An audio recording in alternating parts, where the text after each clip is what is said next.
Hello dear student, आज हम लोग 12th क्लास के फिजिक्स पढ़ेंगे। तो देखिए, मेरा यूट्यूब चैनल है पिंटू टेक्निकल क्लासेस।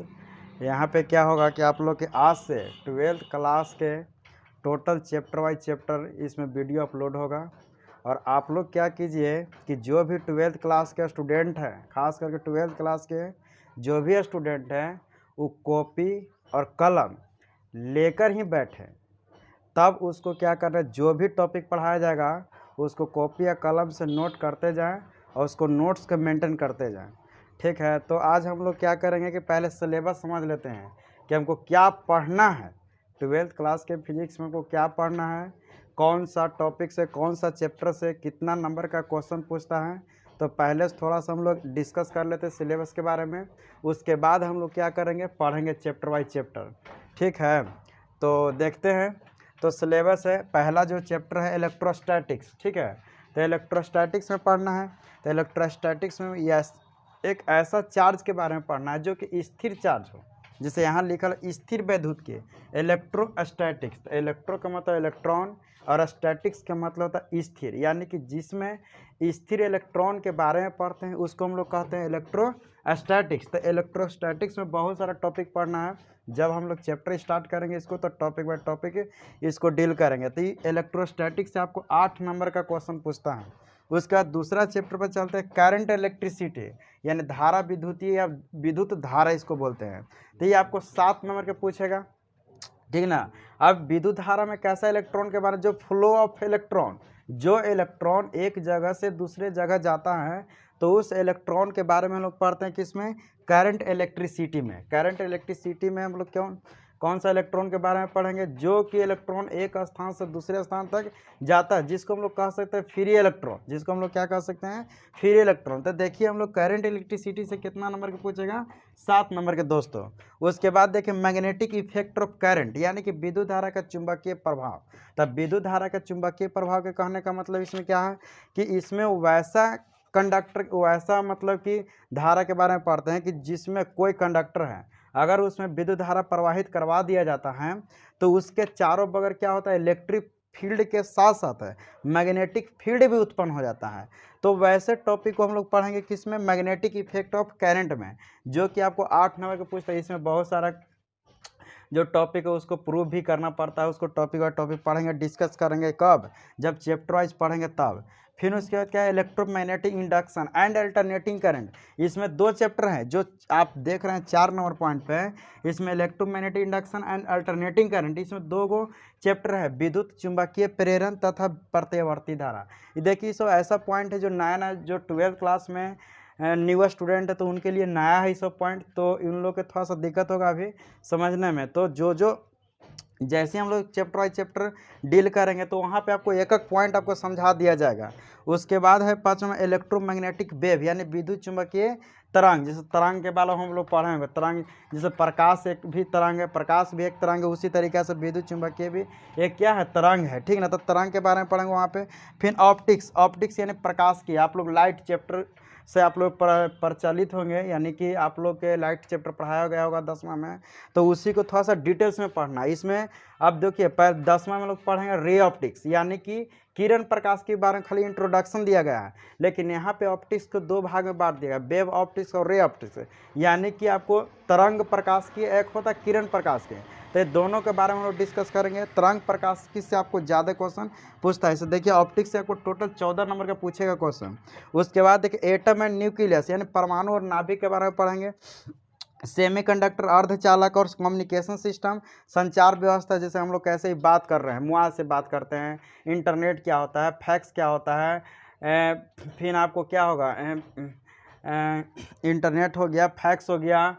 फिर आपको जैसे होता है कम्युनिकेशन सिस्टम, जिसका हम लोग बात कर सकते हैं। कम्युनिकेशन का मतलब जोड़ना होता है, यानी एक व्यक्ति दूसरे व्यक्ति से कम्युनिकेट यानी जुड़ जाता है, जैसे मोबाइल है। तो मोबाइल से हम लोग क्या करते हैं, हम लोग एक व्यक्ति से दूसरे व्यक्ति के पास कॉल करते हैं, उसको क्या करता है, कम्युनिकेट करता है। जैसे आप कॉल करते हैं दूसरे के मोबाइल पर, तो वहाँ क्या करता है, कम्युनिकेट करता है, यानी कि अपना जो आपके जो मन के जो इच्छा है उसको हम लोग क्या करते हैं, एक दूसरे को शेयर करते हैं। तो किसके द्वारा, कम्युनिकेट के बारे, यानी कम्युनिकेशन सिस्टम आप पढ़ेंगे बढ़िया से। ये सब बहुत अच्छा सिंपल चैप्टर है और बहुत क्वेश्चन पूछता है। सेमीकंडक्टर बहुत सिंपल चैप्टर है और इससे भी अच्छा क्वेश्चन पूछता है, क्वेश्चन बनने वाला ही पूछेगा।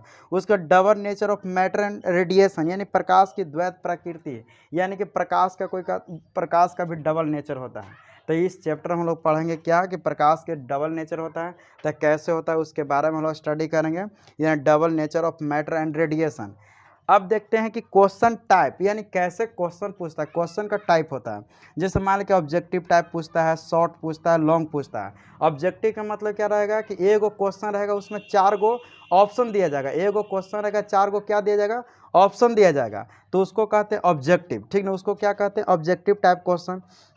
अब देखिए यानी कि जो 2021 में एग्ज़ाम दिया होगा स्टूडेंट, 2020 में जो एग्ज़ाम दिया होगा 20-21 में, तो देखिए उसको सीधे दुगना बढ़ा दिया गया था ऑब्जेक्टिव, लॉकडाउन के वजह से। तो यहाँ पे आपको 35 को पहले पूछता था, अभी 35 को पूछेगा तो 42 को क्वेश्चन पूछेगा। तो आपको 42 क्वेश्चन पूछे या तो 60 क्वेश्चन पूछे या तो 70 क्वेश्चन पूछे, आपको बनाना है 35 को ही ऑब्जेक्टिव आपको बनाना है। उसके बाद क्या शॉर्ट है, तो शॉर्ट में आपको क्या 18 गो क्वेश्चन रहेगा 2 मार्क्स का, जिसमें आपको 10 गो क्वेश्चन बनाना है, ठीक ना। 18 गो क्वेश्चन रहेगा आपको 2 मार्क्स का, जिसको क्या गो बनाना, 10 को बनाना 20 नंबर का। उसके बाद 6 गो क्वेश्चन रहेगा 5 नंबर का, तो जिसमें 6 क्वेश्चन में से 3 क्वेश्चन आपको डील करना है 5 नंबरिया। तो कितना हो गया, एक तो 35 नंबर यहाँ हो गया, 10 दूनी 20 यहाँ हो गया, फिर 35 कितना हो जाएगा, 15 हो जाएगा। तब 35 15 नंबर होगा। यहाँ पे देखिए यानी कि यहाँ पे हो जाएगा, यहाँ पे 3 5 15 होगा, 3 क्वेश्चन गुना यहाँ 5 होगा, 5 गुना 3, यानी 5 नंबर के 3 क्वेश्चन बनाना पड़ेगा। यहाँ 6 गो क्वेश्चन रहेगा, ठीक ना। तो 15 नंबर का टोटल यहाँ कितना होगा, 70 नंबर। अब देखिए यहाँ पे प्रैक्टिकल में 30 नंबर का पूछता है, जो कि आपको कॉलेज से नंबर मिलता है 30 नंबर, तो 30 में 28 27 जो भी मिलता है, तो प्रैक्टिकल में 30, यानी 70 और 30 कितना हो गया, टोटल 100 मार्क्स हो गया। तो 100 मार्क्स के हम लोग टोटल फिजिक्स पढ़ेंगे, जिसमें 70 को आपको एग्जाम होगा, 70 नंबर का थ्योरी पेपर होगा, 30 नंबर का प्रैक्टिकल पेपर होगा। तो आप लोग के उम्मीद होगा कि आप लोग के समझ में आ गया होगा सिलेबस। तो हम लोग क्या करेंगे कि हम लोग पढ़ेंगे पहले सेमीकंडक्टर। इस सेमीकंडक्टर कम्युनिकेशन सिस्टम, ये दोनों अलग चीज़ होता है। इसको ऐसे 12th क्लास में मॉडर्न फिजिक्स में डाल दिया गया है, लेकिन सेमीकंडक्टर और क्या है, यानी कम्युनिकेशन सिस्टम, दोनों अलग चैप्टर है। तो आज हम लोग पढ़ेंगे पहले सेमीकंडक्टर के बारे में। तो सेमीकंडक्टर चैप्टर स्टार्ट करते हैं, ठीक है, ओके, एक मिनट। हेलो, तो आज हम लोग देखते हैं सेमीकंडक्टर से स्टार्ट करेंगे, ठीक ना, जो कि आपको 7 मार्क्स में पूछेगा। बहुत VVI है, बहुत मोस्ट VVI है। और सेमीकंडक्टर से क्या होगा, बहुत सारा क्वेश्चन आपको डील हो जाएगा, बहुत सारा क्वेश्चन आराम से बनेगा, कोई टेंशन नहीं, एकदम हू बहू आपको टकराएगा, जो भी पढ़ा देंगे एकदम हू बहू टकराएगा। तो देखिए आज हम लोग पहले इसमें क्या पढ़ेंगे, बेसिक पढ़ेंगे, थोड़ा पदार्थ के बारे में जानेंगे कि देखिए आप पदार्थ, मैटर या तो इसको सबस्टांस कहते हैं। तो क्या होता है कि जिसको हम लोग छू सकते हैं, जिसमें आयतन हो, जिसमें द्रव्यमान हो, तो ऐसे वस्तु को हम लोग क्या कहते हैं, पदार्थ। यानी कहने का मतलब है कि दुनिया के जितना भी वस्तु है वो क्या है, पदार्थ है, जिसमें जो स्थान घेरने की जिसमें क्षमता है, जिसमें द्रव्यमान है, जिसको हम छू सकते हैं, देख सकते हैं, उस सारे वस्तु क्या हैं, पदार्थ हैं, ठीक है।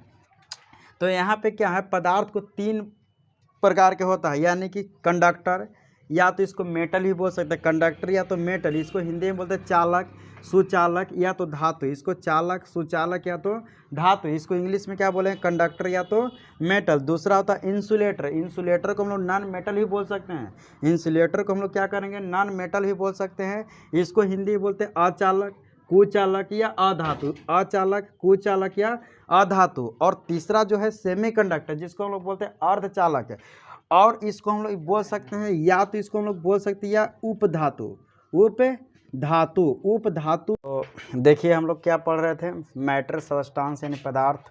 पदार्थ को 3 भाग में यहाँ बांट दिया गया है, कंडक्टर, मेटल, चालक, सुचालक, धातु।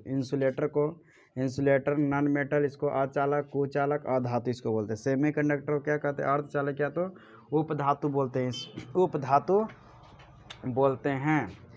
तो हम लोग क्या अभी हम समझाए थे, नेक्स्ट वीडियो में हम समझाए थे कि पदार्थ क्या होता है। तो पदार्थ का मतलब जिसको हम छू सकते हैं, देख सकते हैं, अनुभव कर सकते हैं, या जिसमें द्रव्यमान हो, जिसका आयतन हो, तो उसको हम लोग क्या बोलते हैं, पदार्थ बोलते हैं। उसको हम लोग क्या बोलते हैं, पदार्थ बोलते हैं, ठीक ना। तो यहाँ पे कंडक्टर, मेटल, यानी कि कंडक्टर के बारे में पढ़ते हैं। तो कंडक्टर क्या होता है, तो आप लोग से रिक्वेस्ट है कि जितना भी वीडियो देख रहे हैं स्टूडेंट, वो सब कॉपी और कलम निकालिए और उसको क्या कि जितना भी नोट पॉइंट लिखाएंगे, वो नोट पॉइंट आप लोग के क्या होगा कि ऑब्जेक्टिव के पॉइंट से बहुत इंपॉर्टेंट होगा। ऑब्जेक्टिव के एकदम पॉइंट से बहुत इंपॉर्टेंट होगा, उससे ऑब्जेक्टिव आपको बन जाएगा। यही 12th के एग्जाम में नहीं बनेगा, आप कोई भी कम्पिटिटिव एग्जाम में बैठिएगा तो सेमीकंडक्टर से बहुत सारा ऑब्जेक्टिव पूछा जाता है। तो यहाँ थ्योरी के साथ साथ आपको ऑब्जेक्टिव भी क्लियर करा दिया जाएगा। और लास्ट में क्या करेंगे कि ऑब्जेक्टिव का हम आप लोग को पैकेज दे देंगे, और ऑब्जेक्टिव का हम लोग क्या करेंगे, नोट्स दे देंगे बढ़िया से बना के, आप क्या करें, आप पढ़ लीजिएगा। तो पहले हम लोग पढ़ेंगे कंडक्टर, चालक किसको कहेंगे। तो देखिए, वैसा पदार्थ लिख लीजिए, वैसा पदार्थ जो विद्युत तथा ऊष्मा को आसानी से प्रवाहित कराता है। वैसा पदार्थ जो विद्युत तथा ऊष्मा को क्या करता है, आसानी से प्रवाहित करवाता है, तो उसे हम लोग क्या कहेंगे, चालक कहते हैं। उसे हम लोग क्या कहते हैं, चालक कहते हैं। जैसे लोहा, चांदी, सोना, एल्युमिनियम, ये सब आपका क्या है, यानी कि चालक पदार्थ है। ये सब क्या है, चालक पदार्थ है। लोहा, सोना, चांदी, ये सब क्या है आपका, एल्युमिनियम, ये सब क्या है आपका, कॉपर, ये सब क्या है आपका, चालक पदार्थ है। ये सब क्या है, चालक पदार्थ है। अब देखिए, अब होता है क्या कि चालक पदार्थ का चालक, अगला नोट पॉइंट लिखिए, नोट में लिखिए, नोट ऐसे लिखिएगा, नोट्स में लिखिएगा, नोट नंबर फर्स्ट, नोट्स में लिखिएगा, नोट नंबर फर्स्ट, ठीक ना। लिखिएगा चांदी विद्युत का सबसे अच्छा चालक होता है। चांदी विद्युत का सबसे अच्छा चालक होता है, विद्युत का सबसे अच्छा चालक होता है। नोट नंबर 2 लिखिएगा, चालक पदार्थ का चालकता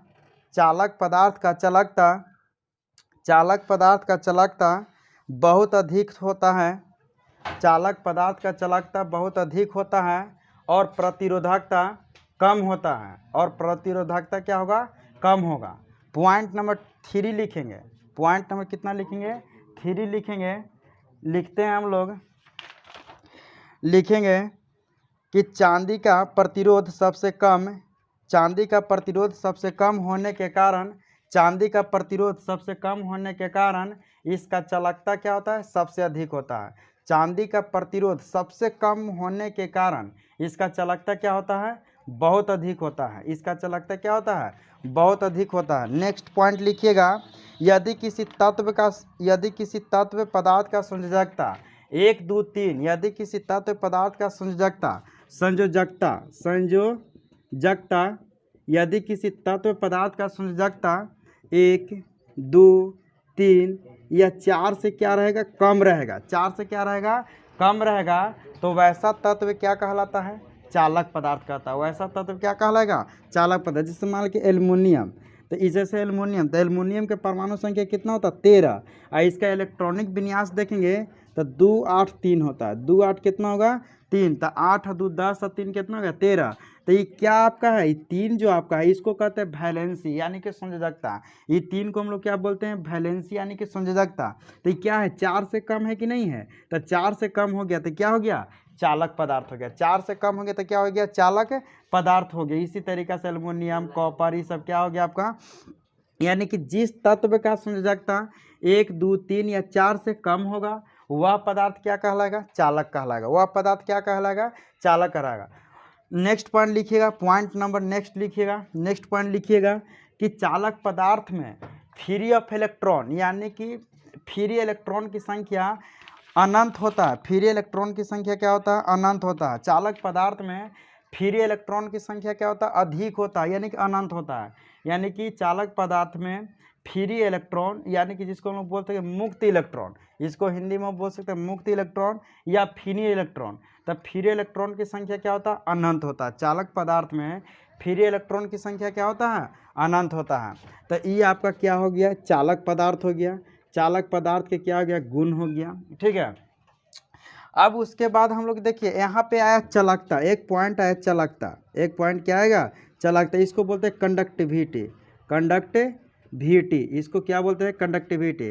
और कंडक्टिविटी को ना हम लोग सिग्मा द्वारा सूचित करते हैं, सिग्मा द्वारा सूचित करते हैं। कंडक्टिविटी को हम लोग क्या करते हैं, सिग्मा द्वारा। इसका जो यूनिट होता है, यूनिट जो होता है इसका होता है, इसका यूनिट होता है सीमेन प्रति मीटर, सीमेन प्रति मीटर। इसको एस इस तरीक़ा से लिख सकते हैं, या तो इसको लिख सकते सीमेन प्रति मीटर, यानी कि कंडक्टिविटी का एस मात्रा क्या था, सीमेन प्रति मीटर, जो कि मोस्ट भी आया। कंडक्टिविटी कहेंगे किसको भाई, कंडक्टिविटी कहेंगे किसको, तो वैसा पदार्थ है जो विद्युत धारा को क्या करता है, प्रवाहित कराने की क्षमता होता है, विद्युत धारा को प्रवाहित कराने की क्षमता होता है, या वैसा पदार्थ है जिसमें विद्युत धारा को प्रवाहित कराने के लिए क्या होता है, देखा जाता है, मतलब कि उसको मेजरमेंट करता है कि इसमें इस पदार्थ में विद्युत धारा प्रवाहित कराया जा सकता है या नहीं। तो उसका काम किसका काम है, चालकता का। चालकता क्या होता है, चालकता का एक वैसा प्रॉपर्टी होता है, चालकता का वैसा प्रॉपर्टी होता है कि जो किसी पदार्थ के, ठीक ना, किसी पदार्थ में विद्युत धारा प्रवाहित करने की क्या होता है, क्षमता होता है, विद्युत धारा प्रवाहित कराने की क्या होता है, क्षमता होता है। उसी को हम लोग क्या बोलते हैं, चालकता। चालकता को सिग्मा द्वारा सूचित करते हैं। चालकता का यूनिट सीमेन प्रति मीटर होता है। इसको हम लोग सीमेन को हम लोग एस द्वारा डिनोट करते हैं, मीटर को एम द्वारा डिनोट करते हैं। इस तरीके से हम लोग सीमेन प्रति मीटर भी इसको बोलते हैं। ये देख रहे हैं ना, मीटर के पावर -1 है, इसका मतलब प्रति मीटर है, इसका मतलब क्या, प्रति मीटर है। उसके बाद हम लोग पढ़ेंगे इंसुलेटर, उसके बाद हम लोग क्या पढ़ेंगे, इंसुलेटर। आप लोग नोट करते जाइएगा, अगर कुछ पॉइंट एक्स्ट्रा लिखते हैं तो उसको नोट करते जाइएगा। इंसुलेटर किसको कहेंगे, तो वैसा पदार्थ जो विद्युत तथा ऊष्मा को प्रवाहित नहीं होने देता है, वैसा पदार्थ जो विद्युत तथा ऊष्मा को प्रवाहित नहीं होने देता, या जिसमें विद्युत तथा ऊष्मा को प्रवाहित नहीं होता, जिसमें विद्युत तथा ऊष्मा प्रवाहित नहीं होता है, तो उसे हम लोग कौन सी कहेंगे, अचालक पदार्थ कहते हैं। वैसा पदार्थ जिसमें विद्युत तथा ऊष्मा आसानी से प्रवाहित नहीं होता है, तो उसे हम लोग कौन सी कहेंगे, अचालक कहेंगे, या तो उसको कुचालक कहेंगे, या तो उसको अधातु कहेंगे। जैसे मान लेके हम कहेंगे सूखा हुआ लकड़ी, तो सूखा हुआ लकड़ी में क्या इलेक्ट्रिक करंट प्रवाहित करा सकते हैं क्या, नहीं। अगर हम कहें सूखा हुआ लकड़ी में क्या उसमें यानी कि ताप दे सकते हैं, ऊष्मा दे सकते हैं क्या, नहीं। तो ये आपका क्या हो गया, अचालक हो गया, या तो कुचालक है। अब हम कह देंगे कि क्या आपको ईंट है, तो ईंट, सूखा हुआ ईंट, उसमें विद्युत धारा प्रवाहित करा सकते हैं क्या, नहीं, उसमें विद्युत धारा प्रवाहित नहीं होगा, और नहीं उसमें क्या होगा, न टेम्परेचर प्रवाहित होगा, न टेम्परेचर यानी ताप भी प्रवाहित नहीं होगा। तो वैसे पदार्थ को हम लोग क्या कहेंगे, इंसुलेटर, यानी कि हम लोग क्या कहेंगे, नॉन मेटल कहेंगे, अचालक कहेंगे, कुचालक कहेंगे, और अधातु कहेंगे। अब इसका भी नोट पॉइंट लिखिएगा, नोट पॉइंट। तो नोट पॉइंट में पॉइंट नंबर फर्स्ट लिखिएगा। तो नोट पॉइंट में फर्स्ट पॉइंट लिखिएगा कि वह पदार्थ जिसमें धारा प्रवाहित करने की क्षमता, यानी वह पदार्थ जिसमें धारा प्रवाहित करने की क्षमता शून्य होती है, वह पदार्थ जिसमें धारा प्रवाहित करने की क्या होता है, क्षमता शून्य होती है, तो उसे हम लोग क्या कहेंगे, अचालक पदार्थ कहते हैं। शून्य कहने का मतलब क्या है कि उसमें विद्युत धारा प्रवाहित होबे नहीं करेगा, यानी कि जिसमें विद्युत धारा प्रवाहित करने की क्षमता क्या हो गया, यानी विद्युत धारा प्रवाहित करने की क्षमता,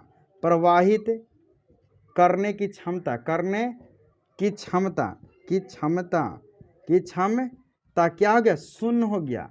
वैसा पदार्थ जिसमें विद्युत धारा प्रवाहित करने की क्षमता क्या हो गया, शून्य हो गया। डियर स्टूडेंट समझ रहे हैं ना, वो क्या हो गया, शून्य हो गया, यानी कि शून्य का मतलब क्या, उसमें विद्युत धारा प्रवाहित हुआ ही नहीं, उसमें विद्युत धारा प्रवाहित करवाया ही नहीं गया, और ना होगा, ना करवाया गया ना होगा। जब जान रहा है व्यक्ति कि उसमें विद्युत धारा प्रवाहित नहीं करवाएंगे, नहीं होता, तो उसमें करवाएगा क्यों, तो उसका क्या है, क्षमता क्या हो गया, 0। अब मान ले कि कहेगा कोई कि पत्थर सूखा हुआ उसमें विद्युत धारा दो, तो कोई देगा नहीं देगा, क्यों, क्योंकि जानता है कि उसमें विद्युत धारा क्या होता है, प्रवाहित कराने की क्षमता क्या होता है, शून्य होता है। उसमें विद्युत धारा प्रवाहित कराने की क्षमता क्या होता है, शून्य होता है। अगर आपसे कोई पूछ देगा घुमा के कि बताइए कि अचालक पदार्थ में विद्युत धारा प्रवाहित करने की क्षमता क्या होता है, वहाँ ऑप्शन रहेगा 1, 2 या 0 या 0 से अधिक, तो वहाँ क्या हो जाएगा, 0 हो जाएगा, क्योंकि 0 से अधिक तो 1 होगा।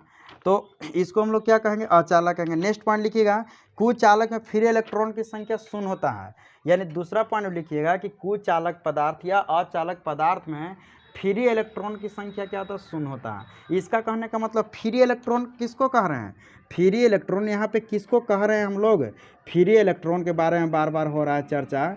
यानी इसको बोलते हैं मुक्त इलेक्ट्रॉन, मुक्त इलेक्ट्रॉन यानी कहने का मतलब कि वैसा इलेक्ट्रॉन है जो स्वतंत्र रूप में पाया जाता है। स्वतंत्र रूप में क्या करता है, पाया जाता है, एकदम फ्री रहता है, एकदम जहाँ मन तहाँ जा सकता है। तो वैसा इलेक्ट्रॉन को हम लोग क्या कहते हैं, फ्री इलेक्ट्रॉन। जैसे मान ले कोई लड़का है, अब वो क्या करे कि वो क्या करता है, उसको मम्मी कहे कि बाबू जाके जरी सब्जी लेके आओ ना मार्केट से, तो न जब तो समझ रहे बात ना, न जब तो कुछ कर में, यानी फ्री है, उसको कोई कुछ कर ही नहीं सकता। उसको जब मन करेगा तब जाएगा, जब मन करेगा तब जाएगा, नहीं मन करेगा नहीं जाएगा। तो वैसा जो वो लड़का वहाँ क्या हो गया, फ्री हो गया। उसी तरीके से यहाँ फ्री इलेक्ट्रॉन भी होता है। ये क्या करता है, घूमते रहता है, जाने मन नहीं घूमते रहता है। तो इसको क्या कहते हैं, फ्री इलेक्ट्रॉन। फ्री इलेक्ट्रॉन तो क्या होता है कि इंसुलेटर पदार्थ में फ्री इलेक्ट्रॉन की संख्या क्या होता है, शून्य होता है। इंसुलेटर पदार्थ में फ्री इलेक्ट्रॉन की संख्या क्या होता है, शून्य। काहे होगा भाई, काहे इसलिए ना कि इंसुलेटर में विद्युत धारा प्रवाहित करवा ही नहीं, होबे नहीं करता है ना। तो वहाँ पे फ्री इलेक्ट्रॉन की संख्या क्या हो गया, शून्य। क्योंकि वहाँ पे जैसे अगर हम विद्युत धारा देंगे तब इलेक्ट्रॉन होगा, अगर विद्युत धारा नहीं देंगे तो वहाँ इलेक्ट्रॉन नहीं होगा, वहाँ इलेक्ट्रॉन नहीं होगा। समझ रहे हैं ना। नेक्स्ट पॉइंट लिखेंगे, नेक्स्ट पॉइंट लिखिएगा कि समान ताप पर, यानी समान ताप यानी रूम टेम्परेचर जिसको बोलते हैं, समान ताप यानी कि रूम टेम्परेचर पर 300 केल्विन या 27 डिग्री सेंटीग्रेड पर कुचालक में कोई भी फ्री इलेक्ट्रॉन नहीं पाया जाता। अब देखो यहाँ भाई दो को पॉइंट आया, 300 केल्विन तक, 300 केल्विन या तो 27 डिग्री सेंटीग्रेड, 300 केल्विन या तो 27 डिग्री सेंटीग्रेड। यहाँ कहने का मतलब क्या होगा, ये समझ में आ रहा है जी, क्या है ये रूम टेम्परेचर है, रूम टेम्परेचर। अब यहाँ से ऑब्जेक्टिव ही सब बन रहा है, ये सब क्या है, ऑब्जेक्टिव है, समझ रहा है ना। इस ऑब्जेक्टिव है भाई, एकदम इस ऑब्जेक्टिव पूछेगा, आपसे पूछेगा कि बताओ कि रूम टेम्परेचर में क्या, बताइए रूम टेम्परेचर में कुचालक पदार्थ में क्या फ्री ऑफ इलेक्ट्रॉन पाया जाता है। तो वहाँ पे कहेंगे कौन चीज, नो नो नो भाई नहीं, वहाँ फ्री इलेक्ट्रॉन की संख्या क्या हो जाएगा, जीरो। आपको घुमा के पूछ देगा, आप जान रहे, पलाइयाँ बता चुके हैं कि कोई भी अचालक पदार्थ में, कोई भी अचालक पदार्थ में फ्री इलेक्ट्रॉन या कि मुक्त इलेक्ट्रॉन की संख्या क्या होता है, शून्य होता है। तो या तो रूम टेम्परेचर में कहा है या तो अधिक टेम्परेचर में कहा है, तब वहाँ पे अब देखना या तो रूम टेम्परेचर में कहा है या तो टेम्परेचर में कहा है, उस कंडीशन में उसको कोई इफेक्ट पड़ने वाला नहीं है। काहे कि पलाहियाँ बता दिए कि अचालक पदार्थ में फ्री ऑफ इलेक्ट्रॉन की संख्या क्या होता है, जीरो होता है। तो या तो यहाँ रूम टेम्परेचर का है, या तो यहाँ 300 केल्विन पर का है, या तो आपको यहाँ 400 केल्विन पर का है, या तो यहाँ 27 डिग्री सेंटीग्रेड पर का है, या तो यहाँ 37 डिग्री सेंटीग्रेड पर का है। यहाँ कोई प्रभाव पड़ने वाला नहीं है। यानी कि यहाँ पे क्या है, टेम्परेचर से कोई भी प्रभाव पड़ने वाला नहीं है। तो इसको हम लोग क्या कहते हैं, यानी कि रूम टेम्परेचर पर या तो 300 केल्विन पर या तो 27 डिग्री सेंटीग्रेड पर कुचालक पदार्थ का जो फ्री ऑफ इलेक्ट्रॉन है वो क्या होता है, जीरो। वो क्या होता है, जीरो। नेक्स्ट पॉइंट देखेंगे, नेक्स्ट आप देखिएगा कि यदि तापमान को अत्यधिक बढ़ा देते हैं, अगर तापमान को क्या करते हैं, बहुत आवश्यकता से क्या होता है, अधिक अगर प्रवाहित करते हैं कोई भी अचालक पदार्थ है। अब देखो इसका नया यहाँ पॉइंट है, नया पॉइंट है, ध्यान देना भाई, वीडियो पर ध्यान देना पॉइंट पर। अब देखिए यहाँ कह रहा है कि अगर अत्यधिक ताप, अगर कोई भी अचालक पदार्थ है, अगर उसमें क्या कर, अत्यधिक ताप का मतलब क्या कि उसको आवश्यकता से अधिक टेम्परेचर दे देते हैं, उसको आवश्यकता से क्या करते हैं, अधिक टेम्परेचर देते हैं। तो उसका क्या होता है, बॉन्ड जो होता है, उसका बॉन्ड वो क्या होता है, टूटने लगता है, उसका बंध क्या होता है, टूटने लगता है। और जब वहाँ पे बॉन्ड टूटेगा, बंध टूटेगा, तो वहाँ पे क्या होगा, फ्री ऑफ इलेक्ट्रॉन क्या होगा, वहाँ फ्री ऑफ इलेक्ट्रॉन की संख्या क्या होगा, बढ़ने लगेगा। वहाँ पे क्या होगा, फ्री ऑफ इलेक्ट्रॉन की संख्या क्या होगा, बढ़ेगा। यानी मुक्त इलेक्ट्रॉन जो है वहाँ पे क्या होगा, क्रिएट होगा, उत्पन्न होने लगेगा।